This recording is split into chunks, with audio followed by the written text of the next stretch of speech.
Vamos a intentar, pa. En vivo. Un momento.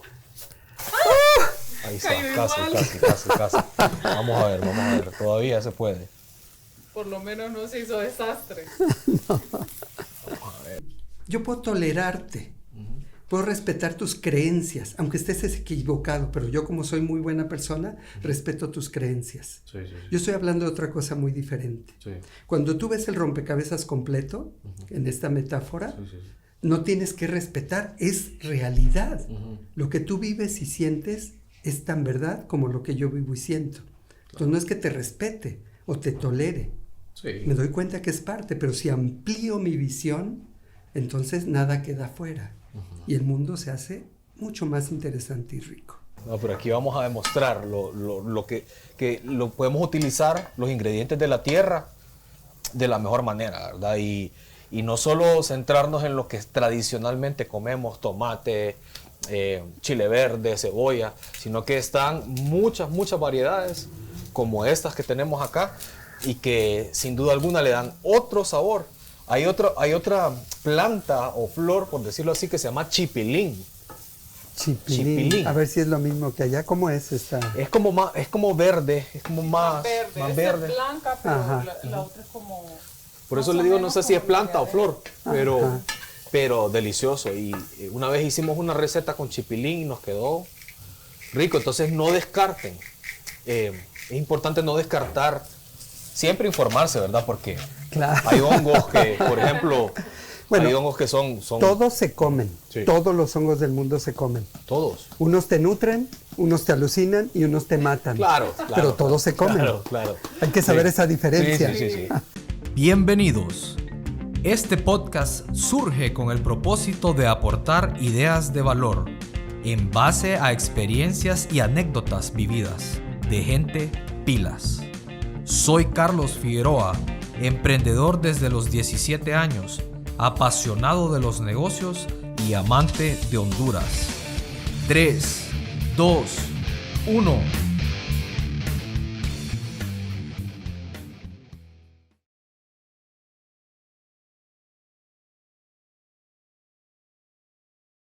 Hola, ¿qué tal? ¿Cómo están? Bienvenidos a su podcast Ideas de Valor. Hoy estamos súper emocionados, estamos de verdad alegres porque tenemos un gran invitado.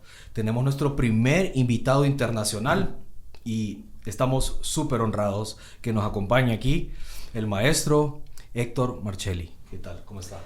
Hola, muchas gracias por la invitación. Un placer estar con ustedes. Gracias, no, realmente se lo agradecemos por su tiempo. Va a ser de mucho valor. Como digo siempre, quédense hasta el final, que va a ser un episodio de mucho aprendizaje, con todas sus vivencias, con todas las vivencias que vamos a hablar. Entonces, vamos a darle y ¿qué tal? Cuéntanos un poquito. ¿Quién es Héctor Marchelli? Bueno, como el resto de los 8,000 millones de seres humanos, uno más en este planeta. Y si alguna definición acepto de mí mismo, es colaborador de la vida y la conciencia. Wow. Colaborador de la vida y la conciencia. Cuéntanos un poquito su experiencia. Me imagino que refiriéndose a esos temas, va un poco enfocado en la parte ambientalista, ¿verdad? Sí, en realidad mi vida ha estado en dos grandes vías desde niño, que es la vía, efectivamente, el yoga, la meditación, el sentido de trascendencia de la vida, ¿no?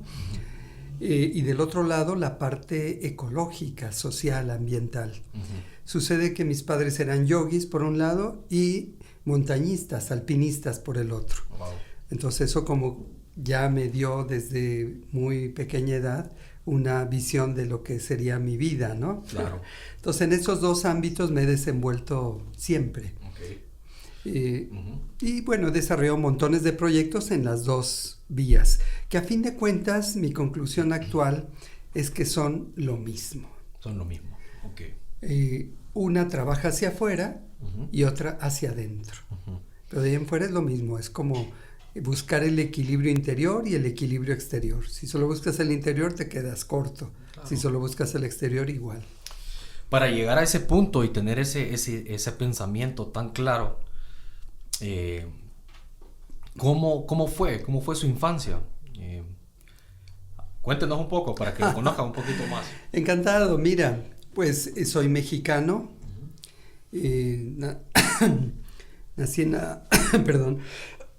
la Ciudad de México, y la Ciudad de México tiene la característica de estar rodeada en un 75-80% de montañas.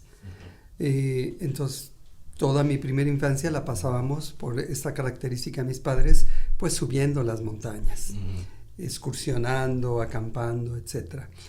Y después también empezaron a aparecer estos lugares, que alguna gente no conoce el término, pero cada vez son más conocidos, ashrams.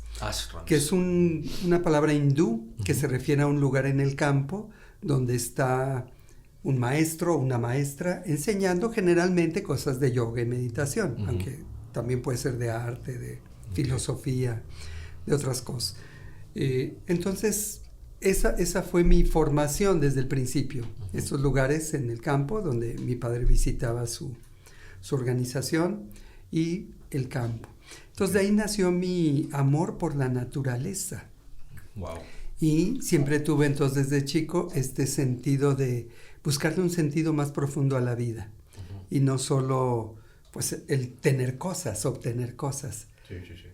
Como en esa parte, como me imagino que sus padres, así como nos comentó, lo llevaban a la montaña, lo llevaban a practicar el deporte, el alpinismo, senderismo, me imagino. ¿Cómo lo incursionaron en esa parte? Bueno, pues de niño simplemente te llevan, te llevan tus padres y todo es relativo y no hay una garantía de nada en la vida, porque, por ejemplo, algunos de mis hermanos no se les despertó este amor por la naturaleza, por el contrario, son muy citadinos, muy urbanos. Okay. Pero a mí sí fue un factor determinante, por lo cual entré bastante joven todavía al mundo del ambientalismo, ecologismo, y eso me llevó necesariamente en nuestros países de Latinoamérica, a diferencia de Europa, Estados Unidos, que decretan un parque nacional y ya es una reserva privada o bueno, gubernamental, pero no vive nadie adentro. Sí. En cambio, en cualquier país de Latinoamérica, la reserva ecológica más grande, ahí vive gente, y probablemente desde hace miles de años. Sí. Entonces eso me llevó a incluir la parte social en la visión ambientalista. Si no incluyes, al menos en Latinoamérica, la parte social, estás condenado al fracaso. Ahí vive la gente. Claro. Por eso lo inspiró me imagino, a entrar en la parte de arquitectura ecológica, ¿verdad? Sí. Miremos un artículo sobre su experiencia en esa parte. Bueno, fíjate que cada quien nacemos con ciertas habilidades innatas, dones, me atrevo a decir. Y a veces nos peleamos con eso y a veces los abrazamos. Pero yo creo que los dones que recibimos en la vida son para que los desarrolles justamente. Claro.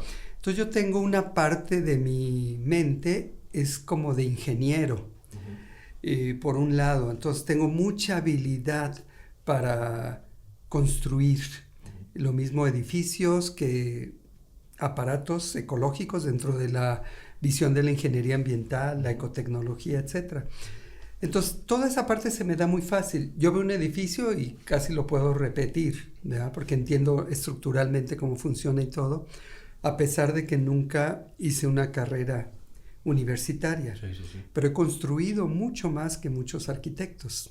Siempre con esta línea, porque es mi naturaleza, en el ámbito de la arquitectura ecológica, verde. O sea, es autodidacta, prácticamente. Totalmente, en todas las áreas. Wow. Fue muy divertido porque creé varias organizaciones ambientalistas, de base ambientalista, pero ambientalista no es solo como Greenpeace, del activismo por proteger, sino crear cosas concretas. Okay. ¿Verdad? Trabajando con la gente desde sistemas de agua potable, transformar la agricultura química en agricultura orgánica, generar cooperativas, dar valor agregado a los productos, en fin, toda una serie de cosas. Uh-huh. Entonces eso te hace incursionar en una multidisciplinariedad enorme, uh-huh, porque son muchas cosas las que entran en juego. Entonces mucha gente que me veía mi trabajo, uh-huh, empezaba a enviarme correspondencia, antes cuando todavía había correspondencia de papel. Todavía. Uh-huh. Todavía un poquito. Existe todavía. Pero... Existe, aunque ya casi nadie usa. Ya es más lujo. Entonces, sí, casi es como una coquetería, ¿no? Mandar una carta por papel. Sí. Entonces, recibía cartas que me ponían títulos. Ingeniero, arquitecto, licenciado, psicoterapeuta, doctor, y no tengo ninguna carrera. Sí. Pero la gente valoraba mi trabajo y pensaban que por el tipo de proyectos que hacía, claro, que necesariamente tenía que tener un conocimiento al respecto. Sí. Pero sí, no, la verdad que, o sea, al final, eso lo vamos a coincidir con la mayor parte de la gente que tiene experiencia. Los estudios sí puede ser algo que contribuya en manera positiva, pero al final lo que cuenta en la vida es la experiencia y el conocimiento en campo. ¿Qué experiencias ha tenido usted, digamos, que lo marcaron en la ingeniería ambiental? Imagino que como tocó la parte social, ha marcado muchas comunidades. Claro, he trabajado mucho principalmente en Latinoamérica, uh-huh, México, aquí en Centroamérica. Aquí en Honduras trabajé bastante fuerte en los 80s, okay, de 85 a 90, 91, por ahí así, que era una época muy difícil en toda Centroamérica. De las guerras. La guerra en todos lados, sí, terrible. Y bueno, ahí incursionamos trabajando con comunidades campesinas rurales. Uh-huh. El ejemplo de aquí de Honduras puede ser ilustrativo. Me invitaron a facilitar, apoyar, colaborar en un proyecto de reubicación de campesinos, gente campesina de la Choluteca, wow, que por la ganadería y un extractivismo irracional, uh-huh, en esa época hubo unas sequías brutales, entonces la gente estaba en muy malas condiciones, uh-huh, además de otras cosas políticas, sí, que había siempre alrededor de esas situaciones. Uh-huh. Entonces, trasladaron a toda esta gente a la zona de Tela, uh-huh, en la costa atlántica. Ok. De Choluteca a Tela. Sí, uh-huh, otro planeta. Wow, sí. Cruzaron el país. Y lo curioso es que el gobierno, en ese entonces, lo que se les ocurrió ahí a los encargados fue regalarles vacas para que se instalaran. Uh-huh. O sea, las vacas que habían destruido donde vivían antes por la ganadería y a que repitieran lo mismo. Entonces ahí es donde entramos en buscar alternativas de otra naturaleza. Y entonces, okay, ahí te das cuenta que se necesita agua potable, uh-huh, se necesita electrificación, uh-huh, se necesita tratar los residuos. Entonces toda esa parte me obligó a entrar profundamente en la visión de la ingeniería ambiental, que sí, como comentaba antes, se me da muy fácil. Claro. En mi habilidad innata, ¿no? Digamos, en esa parte me interesa bastante. ¿Qué tipo de materiales utiliza? Por ejemplo, para construir una vivienda, o sea, ¿se utiliza o siempre utilizan los materiales que son normales, por decirlo así? Yo usaría ese término, normales, pero no la normalidad que la gente entiende. Ajá. Lo normal es utilizar lo que hay en el lugar. Claro. Entonces siempre construyo en base a los materiales que hay en la zona. Okay. Por ejemplo, donde yo tengo mi principal base ahora, en un estado, un departamento que se llama Veracruz, en México, sí, en las montañas, una zona cafetalera, 1300 metros de altura, muy húmedo. Ahí no se puede construir con el adobe tradicional, porque la tierra de ahí no se presta, no tiene la adhesividad necesaria para que se integre el bloque, ¿no? Entonces tuve que adaptarme. Entonces ahí hay mucha madera, son bosques, y sí puedo usar la tierra, pero con otras formas, otras técnicas, porque la tierra es lo que casi, siempre hay que decir casi, en cualquier lugar del planeta encuentras. Sí. Entonces la aprovechas para construir. Y así se ha construido la humanidad durante miles y miles de años. Okay.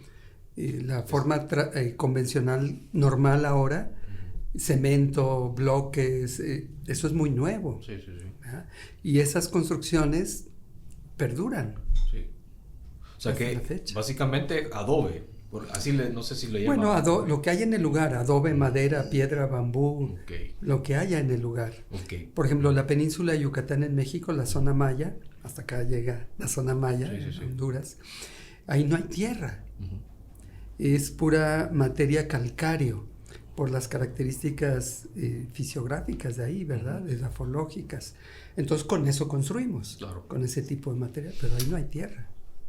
Esta zona está en un auge ahorita, está un auge de cabañas, de construcciones de ese tipo. ¿Qué le recomendaría a usted para la parte del ecoturismo?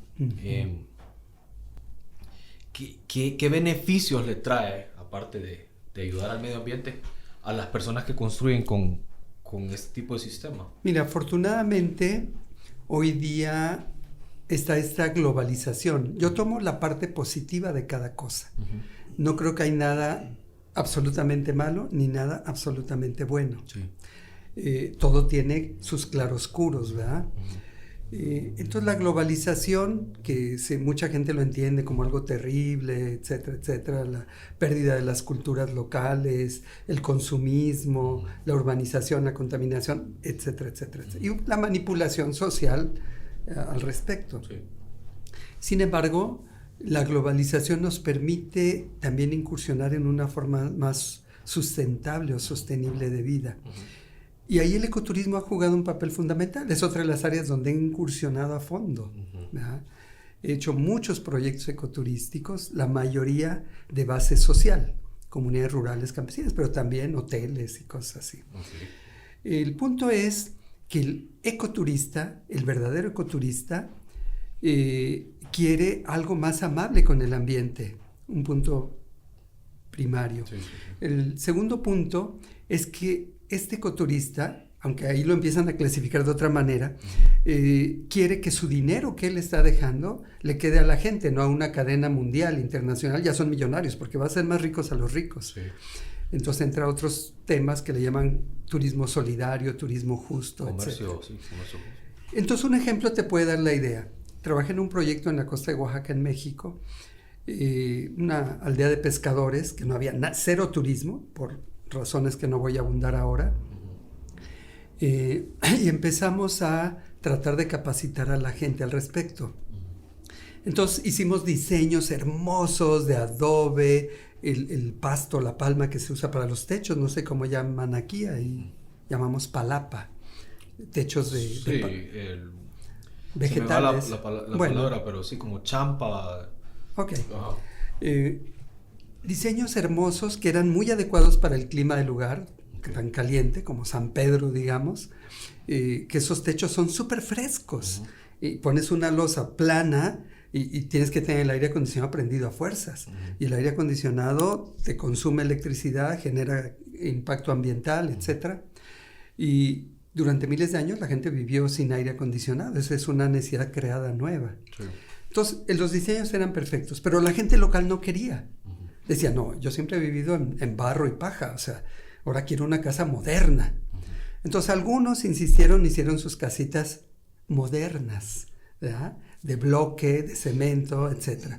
Entonces, empezaron a llegar los ecoturistas y veían la cabaña de bloque moderna y la de adobe, y decían, no, yo vengo de la ciudad, yo qué quiero esa cosa, yo quiero esta.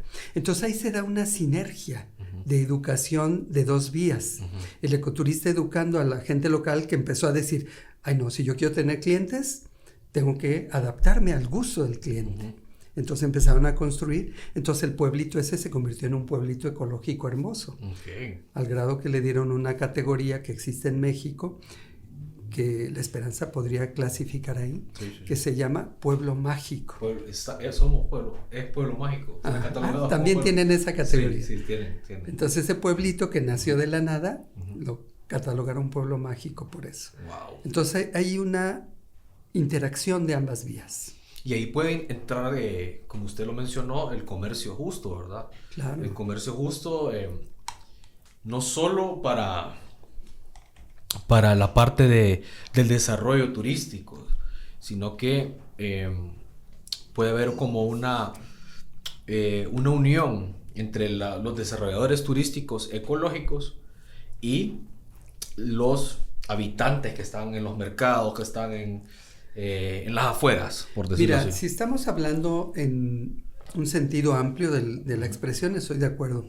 Pero si estamos hablando de la certificación de comercio justo o la certificación de un producto orgánico, no estoy de acuerdo. Porque yo he trabajado en ese medio toda mi vida. Okay. Los certificadores viven de poner su sello. Entonces a ellos les importa poner un sello. Entonces, si no cumple los requisitos, pues buscarán la manera de que los cumpla para que les compren el sello. Entonces empieza a desvirtuar. Y todavía peor, porque si el sello te da un plusvalor en el mercado, y es un mercado obviamente todavía más pequeños, pero tú quieres hacerte rico, tenemos esa presión enorme de la sociedad. Entonces, tú tienes tu sello verde, pero ahí metes un montón de cosas que no son orgánicas. Sí. O sea, está realmente corrompido el sistema a nivel local, mundial, etc. La única manera en que puedes estar seguro que es orgánico o justo es que vas al lugar y te consta que el dinero está llegando al beneficiario. Claro. Estás viendo cómo siembra, cómo cultiva y te consta que es orgánico. Los sellos, yo dudo absolutamente de ellos. Ok, excelente. Ya un poquito más hablando de la parte de yoga, que, bueno, miramos ahí que tiene un recorrido espectacular. Cuéntenos cómo ha sido esa parte y cómo lo ha integrado a su vida. ¿Nos puede hablar sobre eso? Bueno, te comentaba que pues tuve el privilegio de que mis padres estaban en esta línea y en estos ashram, estos centros como escuelas de yoga, digamos, me tocó conocer personajes extraordinarios de la India, de Europa, de Estados Unidos, de América, de todos lados, que estaban en esta línea, ¿no? Monjes, yogis, todo tipo de personajes. Okay. Entonces se me abrió muchísimo mi conciencia a ver esta otra forma que existe de la realidad. No solo la que nos vende el sistema, ¿no? De consumir, etcétera, lo material, lo racional estrictamente. Pero la mayor parte de la vida humana no está basada en eso. Está basada en las emociones, en las visiones, los ideales de las gentes. Eso es lo que mueve a la gente. Y eso se descarta porque eso no es pragmático, no es realista, etcétera. Entonces, afortunadamente, como decía, tuve pues esta formación. Entonces conocí muchos personajes y me di cuenta que la vida en última instancia se vuelve mucho más rica, mucho más valiosa, mucho más interesante si no te limitas a una sola forma de ver el mundo. Yo he hecho una clasificación en 4 grandes áreas que los humanos hemos inventado, creado. Son inventos para tratar de explicarnos a nosotros mismos como seres humanos qué hacemos en este planeta. Las preguntas de la filosofía, ¿por qué estamos aquí? ¿De dónde venimos? ¿A dónde vamos? ¿Por qué nos morimos? Y también el contexto del universo donde vivimos, que ahora tenemos conciencia de eso gracias a la ciencia. Sí. Entonces, estas 4 grandes áreas es la visión mística o religiosa de la existencia. Entonces, inventamos y creamos las religiones. Incluso, me atrevo a decir, aunque a alguna gente le suena duro, inventamos el concepto de Dios, de la divinidad. ¿Verdad? Lo inventamos porque necesitamos algo de qué agarrarnos. Pero bueno, solo los humanos hablamos de eso. Claro. Porque es un concepto totalmente humano, pero muy válido como interpretación, una interpretación teológica de la realidad donde vivimos. Pero no toda la gente acepta esa manera de interpretar el mundo. Los otros se vuelven filósofos. Sí. Y lo único que les interesa es lo que la razón pueda comprobar desde sus mecanismos. La razón, pues como la visión teológica, tiene sus limitaciones. La teología no puede explicarlo todo. Sí. La razón, a través de la filosofía, no puede explicarlo todo. Pero explica cosas que la religión no puede y viceversa. Sí. Pero una tercera forma es la ciencia. Y la ciencia explora quiénes somos, de dónde venimos, a dónde vamos, cómo es tal estructura del universo, el Big Bang, y se fue formando el universo y de repente cosas del azar crearon partículas y sustancias que un día, ¡pum!, estamos aquí, seres humanos, hablando de eso. Okay. ¿Usted cree que el yoga le puede ayudar a conocerse mejor? Bueno, absolutamente. No es la única forma. Yo no me definiría yogi, o por lo menos no solo eso. Sí. Soy tan yogi como cristiano, budista, taoísta, chamán, por decirlo así. No que yo sea chamán, sino que he estudiado y tengo muchos amigos que incursionan en las diferentes tradiciones, por ejemplo, de la América donde vivimos. Entonces, todas son diferentes pedacitos, como esto que estoy hablando. Sí, sí, sí. Hablé ahorita de 3, la cuarta es el arte. Me encanta el arte porque la filosofía, la religión y la ciencia queremos comprender.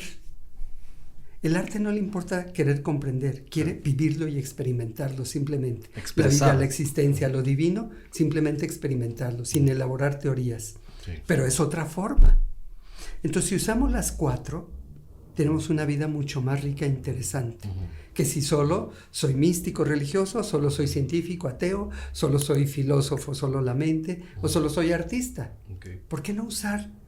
Bueno, yo veo estas 4, puede haber más. Diferentes formas de explicar. Es como un rompecabezas. Y cada parte de estas es un pedacito del rompecabezas. Y tú tienes una pieza roja y juras y perjuras y te consta porque la tienes que el mundo es verde. Porque tienes la pieza verde, el otro la tiene roja y pelea y discute y se hacen guerras y se matan. Sí. Y el que lo ve desde arriba se da cuenta que era una rosa.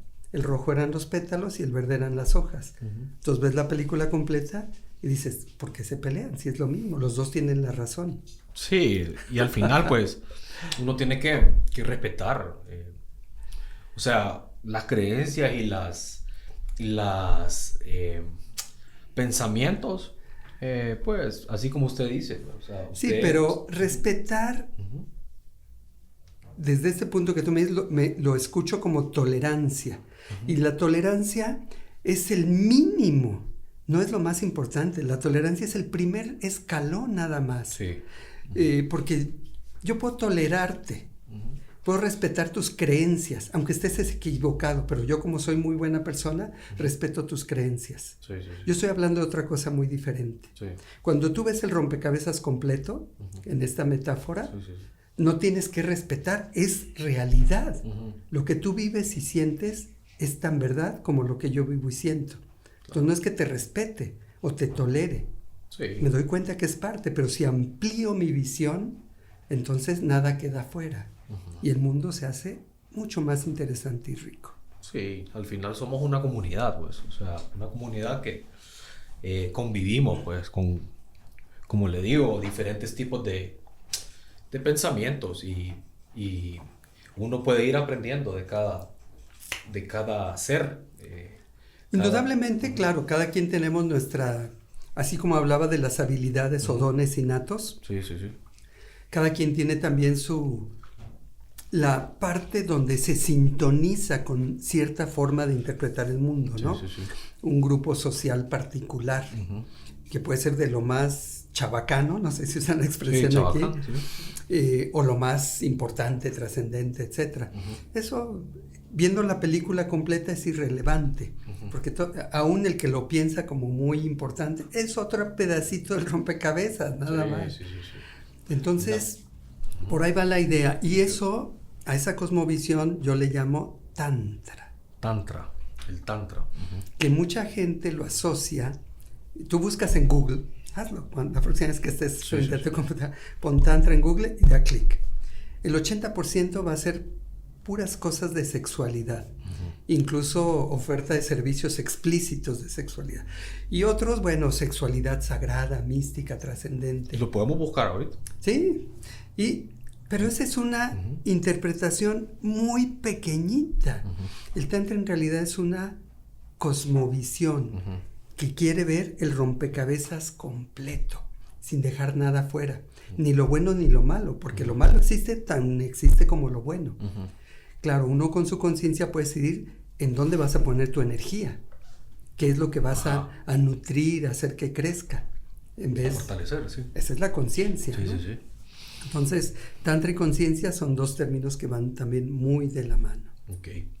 También ha tenido experiencia como conferencista internacional, ¿verdad? O sea, es... Sí, en dos grandes ámbitos. En este ámbito del yoga, la trascendencia, la filosofía, etcétera, el desarrollo humano, ¿no?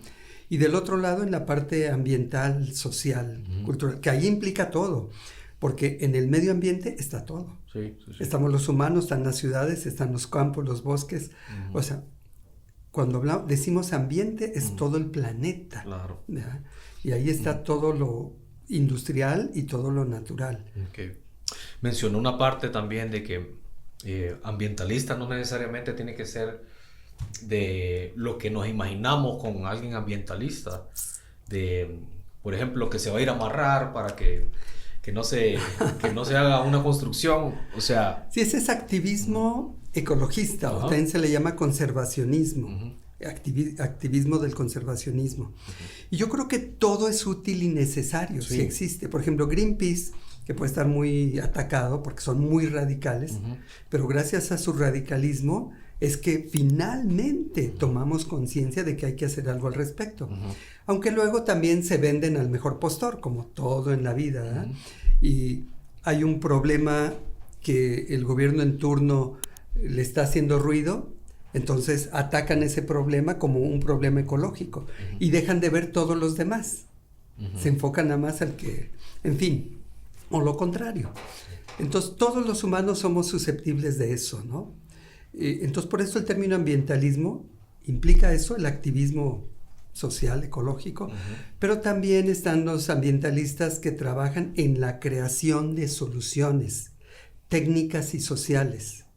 Y aquí te diría, no existe ningún problema técnico ecológico que no tenga solución ya, ahorita. Sí. No que un día van a descubrirla, no es cierto, ya está todo en la mesa. Son intereses económicos, políticos, que no permiten que entre la solución técnica que ya existe ecológica. Un solo ejemplo, en 1998 fue la Cumbre Mundial del Medio Ambiente en Brasil. La Cumbre de Río fue famosísima porque es la primera vez que se reunieron casi 100 jefes de Estado para discutir acerca de lo terrible que estaba la situación. 98. ¿Cuántos años van de eso? Y los problemas no dejan de empeorar. Claro.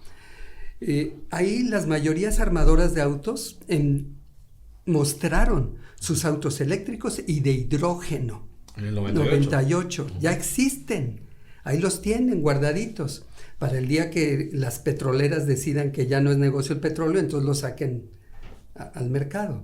Ya está. No, es que es muy complicado técnicamente. Pero son caros. Sí. En ese momento son caros. Sí, existen y funcionan. Y incluso los carros eléctricos es una falsa solución, porque para producir esa electricidad que van a usar, usan petróleo, derivados del petróleo. El carro está construido, todos los plásticos y componentes del carro son del petróleo. O sea, es una falsa disyuntiva. Claro. Ahora, estábamos hablando sobre el Tantra y no mencionamos esto que tenemos en la mesa. Este espectáculo. Cuéntenos un poquito sobre Tantra, la utopía pragmática. Sí, pues es este libro que acabo de escribir y que justamente el hecho que esté en Honduras es que estoy haciendo presentaciones de libro. Estuve en San Pedro Sula, ahora voy a Tegucigalpa, para darlo a conocer en estas grandes redes de amigos que he ido construyendo a lo largo de mi vida. Tantra, decía, es una cosmovisión, no es una filosofía, no es una práctica, una técnica, una religión, nada que ver. Sin embargo, muchas filosofías y religiones han sido impregnadas, vamos a decirlo así, por el espíritu tántrico, ¿verdad? Y el subtítulo, Utopía Pragmática. Hay gente que me ha dicho, no, pero eso es una tontería, si son antagónicos, son dos cosas diferentes. Ajá. Bueno, eso es la vida, ¿no? La vida es una utopía pragmática. Ujú. Desde Es el lo que punto de estamos vista científico, estrictamente, Ujú. consideran los físicos que la vida humana no debería de existir. Ujú. Por ley de probabilidades, pues es imposible que se junten tantos factores, ni siquiera en 15,000 millones de años, para que un día surja la vida.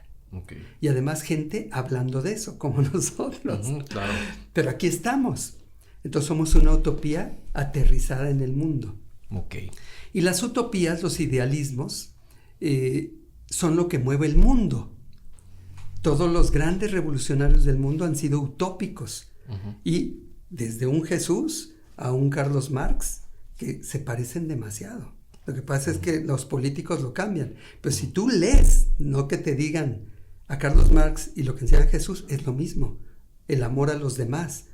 Nada más que Marx era un poquito más pragmático, digamos, ¿no? Ujú. Y hizo un sistema que después lo pervirtieron al grado que antes de morir, fíjate, esto está bien interesante, Marx antes de morir logró en una entrevista afirmar: quiero dejar algo muy claro, yo, Carlos Marx, no soy marxista. No soy marxista. Ese es un invento de los locos que pervierten lo que enseño. Ujú.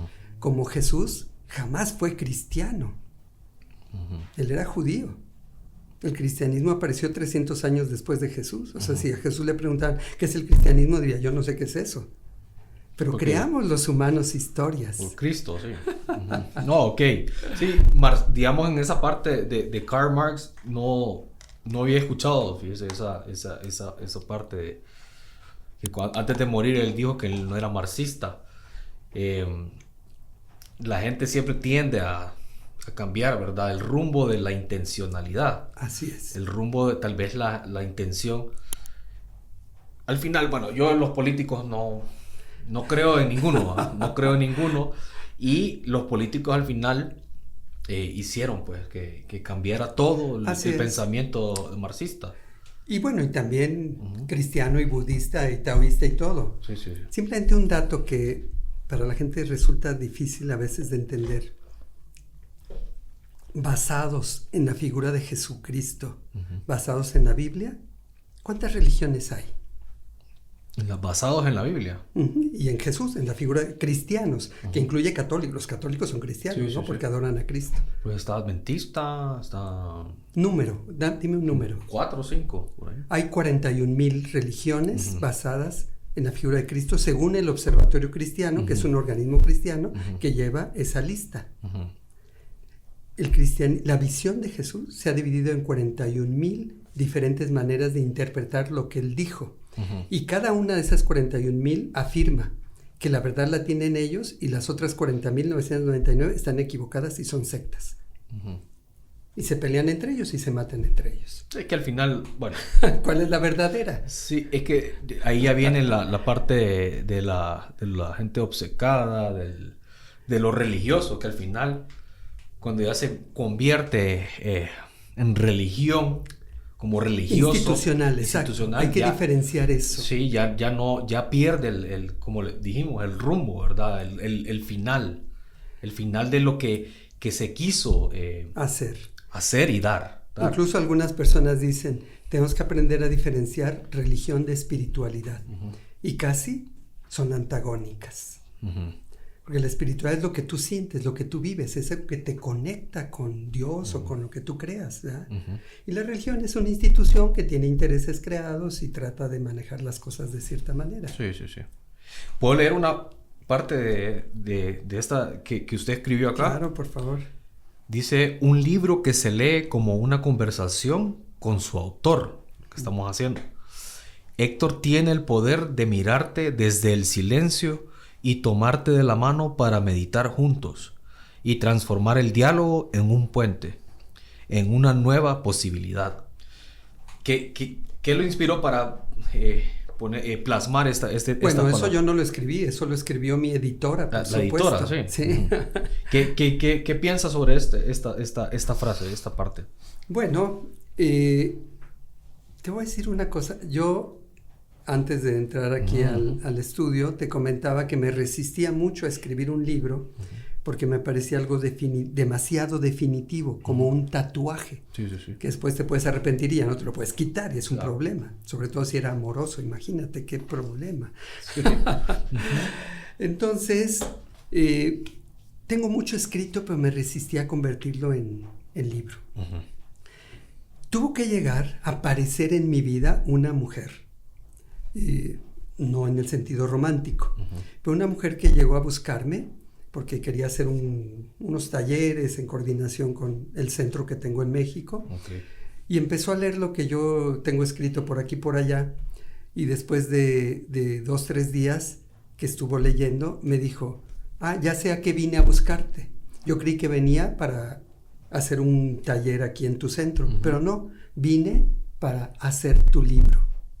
Entonces ahí entendí que ella era escritora, editora, y no me dejó. Durante 6 meses no me dejó en paz hasta que este libro salió a la luz.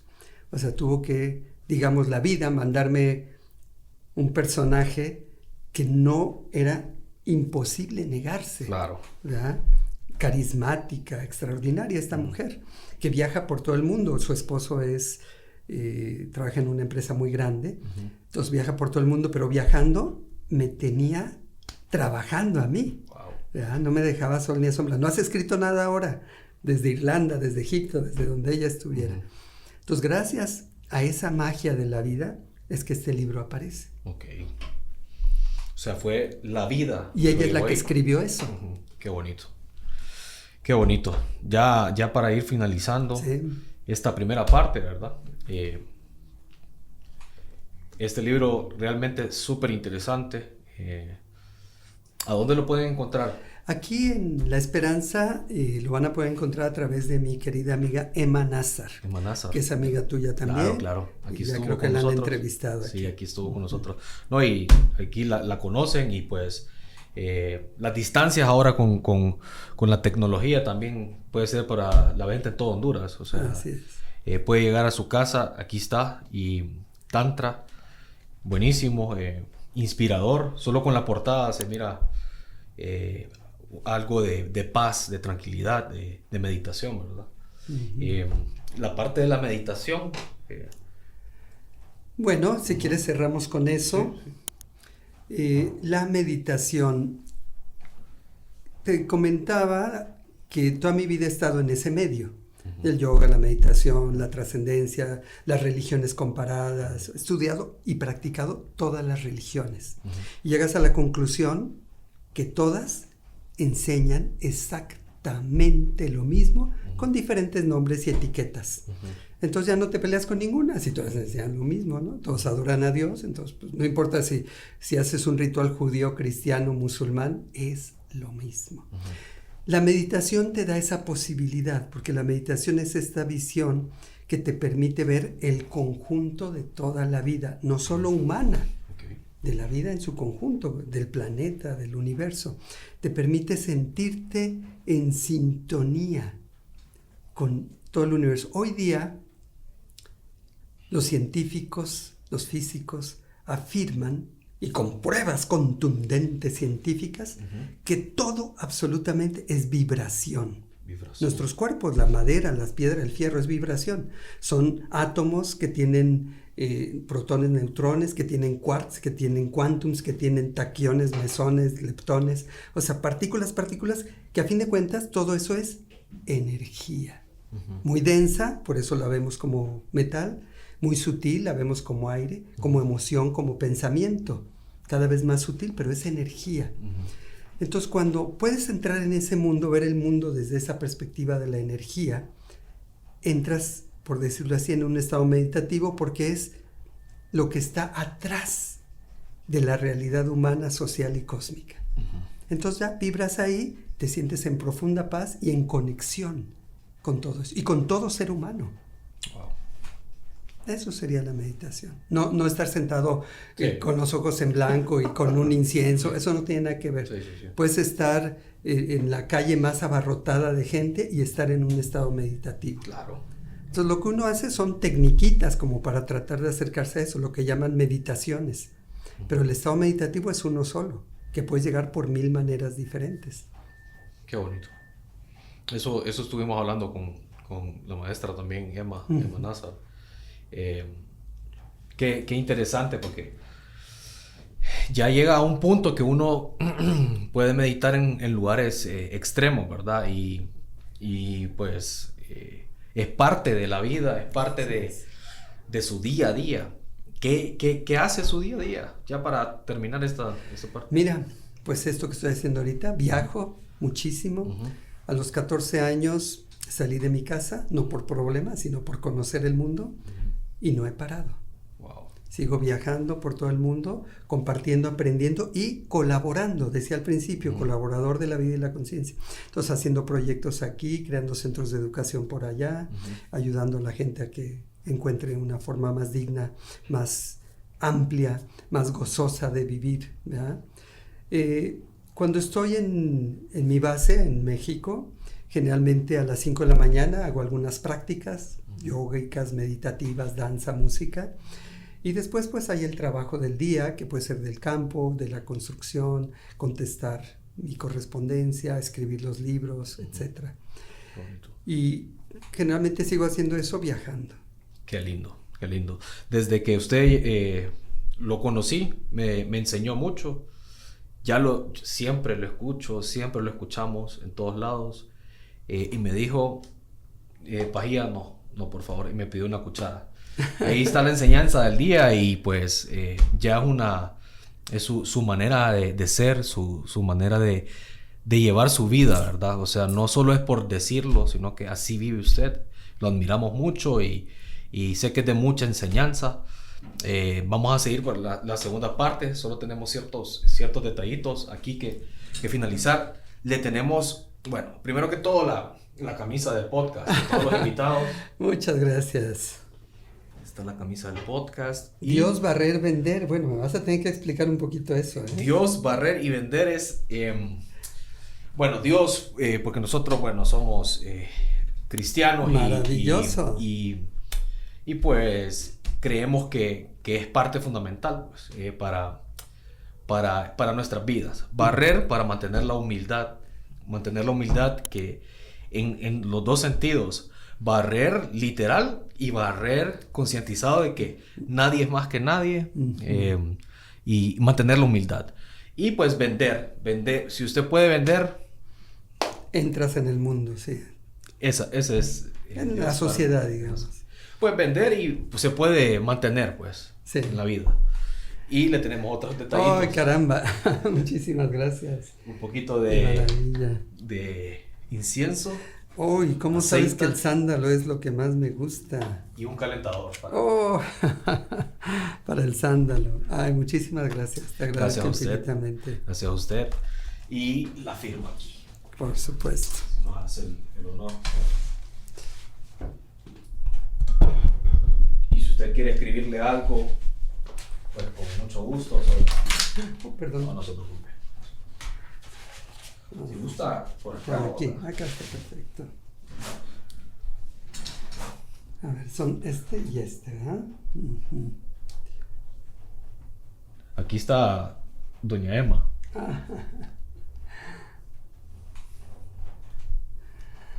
Bueno, primero vamos a poner la firma.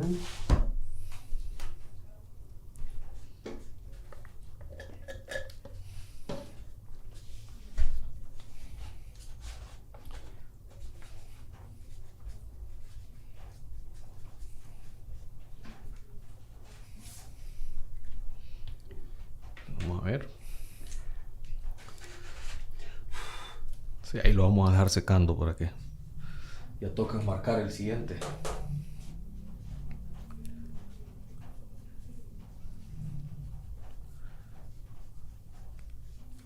Qué bonito. A ver. La diversidad. La diversidad enriquece. La mayoría Héctor Marcelli. de la gente y en muchas sociedades nos enseñan que lo diferente es malo. La xenofobia, los nacionalismos, los patriotismos. Mi sueño es que un día se acabe todo eso. Claro. Porque lo diferente es lo que nos hace crecer como seres humanos. Totalmente. Y mi concepción es que todos lleguemos a ser ciudadanos del mundo. Ciudadanos del mundo. No de un país, no de una nacionalidad, no de un credo. Cada quien con sus tradiciones culturales, claro, y sus valores. Pero sabiendo que a fin de cuentas todos somos ciudadanos del mundo. Una comunidad, no a la xenofobia. Así es. Increíble. Gracias. Vamos a la segunda parte. Bueno, y seguimos en la segunda parte, que es nuestra favorita, ¿verdad? Ya vamos a disfrutar de un plato espectacular, ya con Migdalia, mi esposa, y ustedes saben que los platillos que ella hace son deliciosos y ya tienen fama de que le gusta a la gente. Vamos a ver si el maestro aprueba lo que vamos a hacer hoy. Esperemos que sí. Bueno, hola a todos. Qué bueno que estamos aquí de regreso. Muchas gracias, maestro, por acompañarnos. Hoy vamos a hacer una receta bien especial porque incluye un ingrediente que es muy tradicional aquí en la zona de Intibucaya, Maranguila. Se llama flor de izote. No sé si en México consumen la flor de izote. Justamente en la región donde vivo, sí. Ah, ok. Entonces la vi y me sentí en casa. Qué bien, qué bueno, qué bueno. Qué bueno, sí. Aquí también es bastante tradicional. Entonces, bueno, como les dije, el ingrediente principal, la flor de izote. Tenemos aquí varios vegetales como chile dulce, tomate, la flor ya cocida, queso, huevo y especias para condimentar nuestro platillo. Entonces, vamos a iniciar encendiendo acá. ¿Qué ocupas? ¿Aceite? Sí, aquí tengo el aceite. Vamos a ponerle un poquito nada más. ¿Le gusta la parte de la gastronomía con flores? Me encanta. Tenemos nuestra chef del ashram, donde vivo, es de la comunidad, es una mujer de la comunidad, pero se ha especializado en la gastronomía vegetariana regional. Wow. Y las ensaladas, hay un problema. Hace unas ensaladas tan hermosas que no la quieres comer, quieres verla, disfrutarla. Tomarle fotos. Flores. Qué lindo, qué lindo. Sí, ahorita está en un auge la gastronomía con flores, Con flores. Y combinaciones así.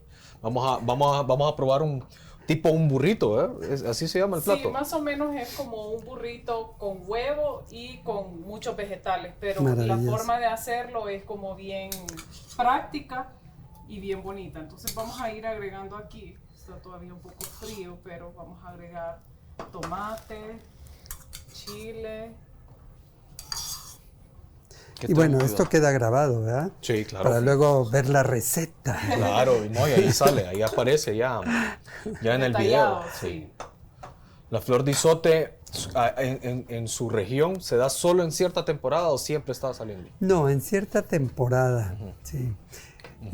Dura un buen rato la temporada, porque unos árboles, o bueno, los izotes, empiezan a dar temprano y otros ya muy tardíos, entonces sí, es una temporada larguita. Ok, aquí es corta, ¿verdad? Aquí no es tan... Sí, no es tan... Más o menos dura como mes y medio. No, 2 allá meses. fácil tenemos de 3 a 4 meses de Wow. que podemos O sea que tener sí lo izote. consumen bastante. Sí, Excelente. De hecho, aquí no es que se consume mucho. No. tradicional, pero no como... Solo en esta área, o sea, en el resto del país no la consumen. Ni saben que se come. Sí, seguramente no.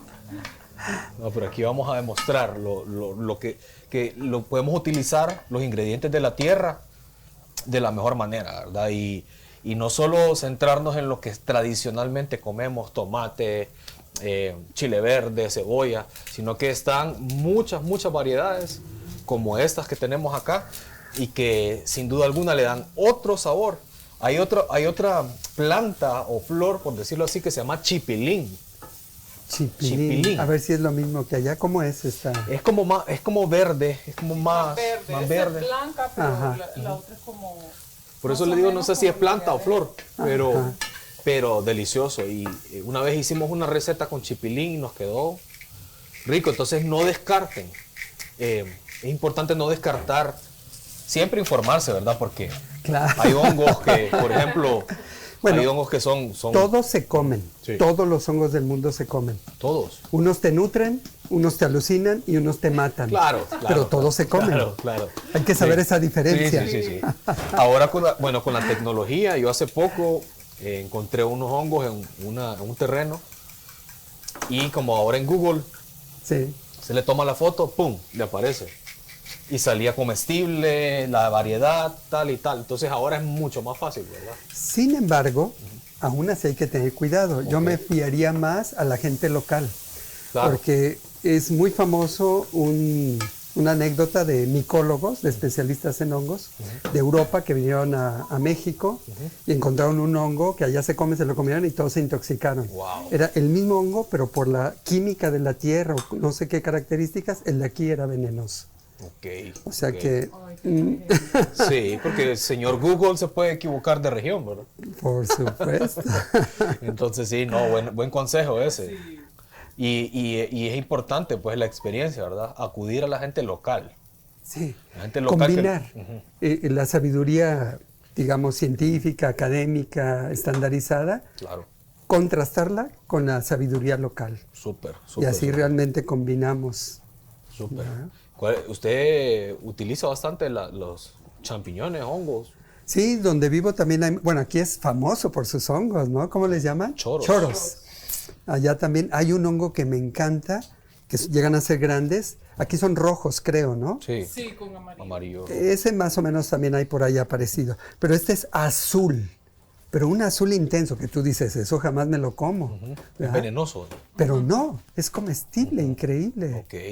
Sí. Vamos a Ay, ver. ya estoy Bueno, viendo, aquí ¿eh? ya voy armándolo. Después de sofreír un momentito los vegetales, agregamos el huevo. En este caso batimos 2 huevos y normal, sal, pimienta. Y le pusimos queso y ahora la tortilla encima. Luego esperamos que se cocine un poquito y aquí mismo le damos vuelta y ya, listo. Wow. Vamos a ver si me encargo yo de darle vuelta. Fue mejor usarle. Sí, la espátula, sí. Mire, una vez le di vuelta con 6 huevos. Y para que me crean, acá está con 6 huevos, literal. Y con vegetales, ¿verdad? Pero, ¿lo lograste? Sí. O sea, cayó en el lugar Sí, cayó. donde... Pero, mejor, no me Aquí confío. no nos confiamos. Pero hay que esperar que esté un poquito más cocido. Sí, tiene que cocinar. Ay, qué maravilla. Ahí está, ya, le falta. ¿Dónde está la espátula? Un poquito de... Aquí está. Que hay que irle, yo siempre le voy Pero dando... sí está despegado, mira.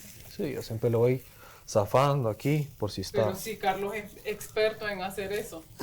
Le gusta, sí. Pero hay que darle vuelta completamente, ¿o no? ¿O solo la mitad? ¿Cómo es Sí, se puede la mitad, pero creo que va a ser más fácil completamente. Ok, vamos a ver. Si quieres te ayudo. Mijo. Ya. Es que no está pegada la tortilla. No te preocupes, ya vamos a darle. Sí, mejor toda para después lo cerrar. Vamos a intentar, pa. En De vivo. momento. Ahí está, Cayó casi, igual. casi.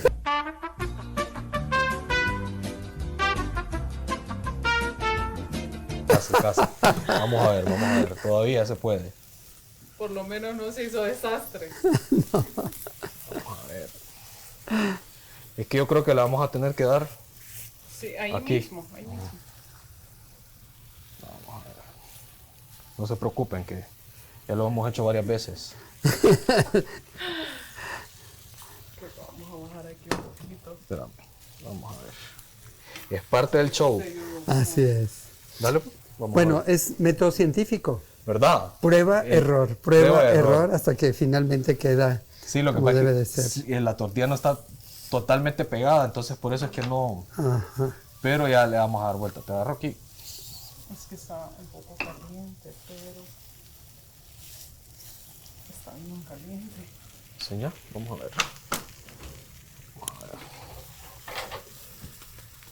Ahí está. Ahí está.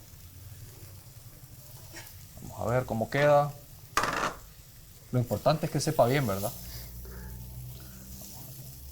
Ahí está. Vamos a rellenarla. Ahí está. Vamos a ver. Vamos a evitar que se mire tan deshecho. No, está quedando hermoso. Vamos a ver. ¿Se ayudó este? ¿Con este? Pero Solo lo vas a dejar queda- así. Sí, Ujú. queda delicioso. Solo vamos a esperar Bueno, que- yo desayuné bien, pero de ver eso ya me dio hambre otra Va. vez. ¿El plato vas a utilizar este? Sí, Ah, eso, Sí. en un plato bello además. ¿Verdad? Eso, Tiene que verse la presentable. belleza. ¿Y lo vas a cortar aquí o cómo?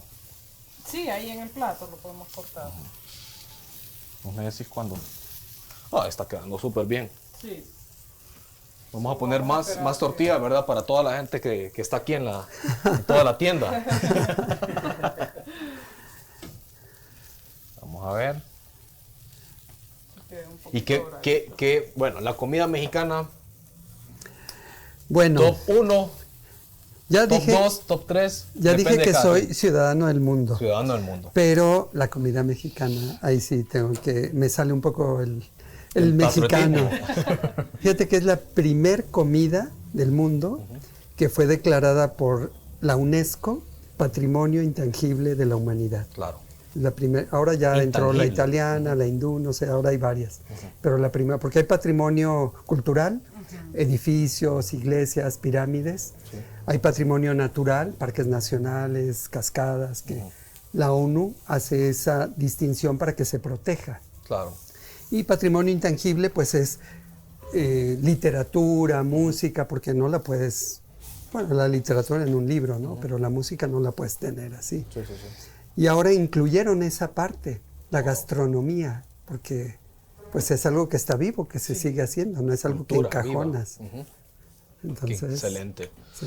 ¿Y acá qué ha comido? ¿Qué le parece? O sea, ha venido varias veces. Sí, bueno, las baleadas, por supuesto. Baleadas. Bueno, eso se parece un poco a una baleada, Sí, déjame ¿verdad? decirte. Sí, pero ya le vamos a cambiar un poquito la cara. Pero sí, las baleadas, pues, Sí.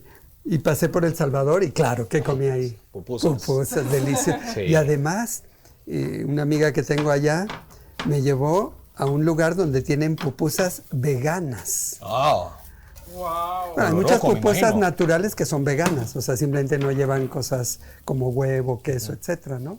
Pero ahí les tenían el menú, así. loroco. Loroco, por ejemplo, con frijoles o con hongos. Ok.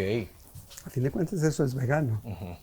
El vegano no incluye el queso, ¿no? Sí, el queso no, pero ahora hay muchos quesos veganos Ok. hechos de vegetales. Ajá. Sí, como las almendra. leches vegetales que tomamos hace un momento. Ok, excelente. Bueno, aquí ya estamos, ¿verdad? Ay, Sí, Dios mío. Ya solo voy a partir. Está bien caliente, pero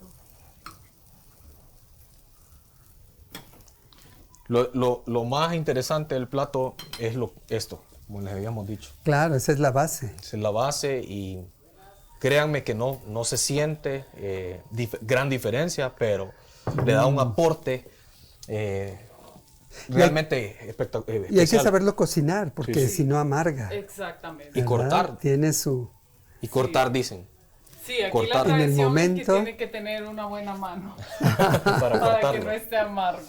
Maravilloso. Bueno, a ver si nos hace el honor ahí. Caramba, pues... ¡Qué privilegio! Vamos a ver. Vamos a... Sí, ya está apagado esto. ¿Lo recogió una buena mano? Sí, Ah, bueno, entonces... Pues vamos a ver, yo creo que sí. Provecho. Mm.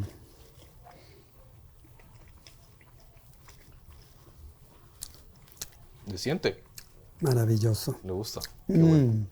Está Exquisito. rico. Una nueva forma de cocinar el isote. Excelente. Bueno, ya para que ustedes vean que lo que se hizo, vamos a presentárselos acá, si no lo han visto. Son casi prácticamente unas quesadillas, quesadilla burrito. burrito y Baleada. delicioso. Ya lo vamos a comer. Bueno, yo lo voy a comer. No sé vos. Nos despedimos. Gracias por estar aquí. Gracias, maestro. De Muchas verdad, gracias. Gracias por su tiempo. Gracias, delicioso. Compartir este precioso momento y va a estar bueno. Mírenlo. Gracias. Saludos. Hasta luego.